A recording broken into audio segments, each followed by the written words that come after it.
We are looking at using Google Sheets to make a yearbook ladder. So the first thing you're going to do is make a new sheet. Then we're going to go in and edit how we want that sheet to look. From here, I selected all of the cells that I'm going to want. I went up to the top and I selected that I wanted to outline all of those squares. And then from there, I just started playing around with titles, using what she had already put in there, so that I'd have an idea of what I wanted. Left and right.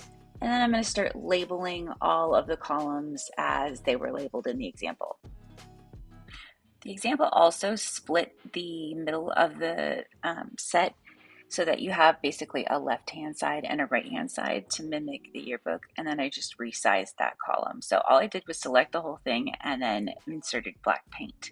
Now I'm going to go ahead and change all the font sizes so that they're bigger and easier to read.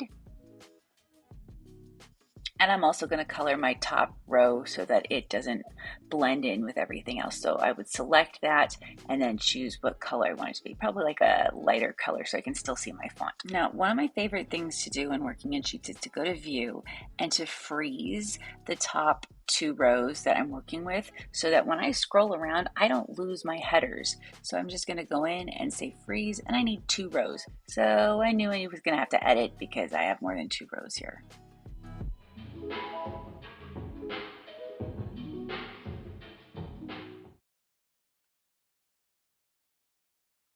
The other must-have is resizing columns. So I can see that these are way too short and I want them bigger, or they're way too narrow and I want them wider.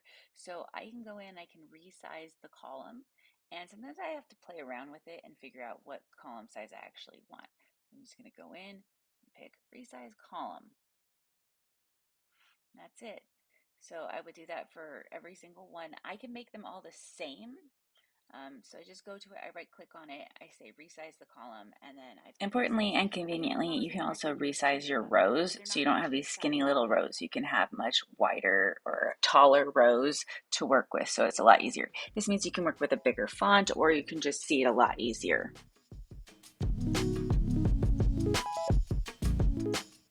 Now that I have everything resized the way I want it, now I can freeze my top 2 rows. So it's going to have yearbook ladder left and right and the categories across the top.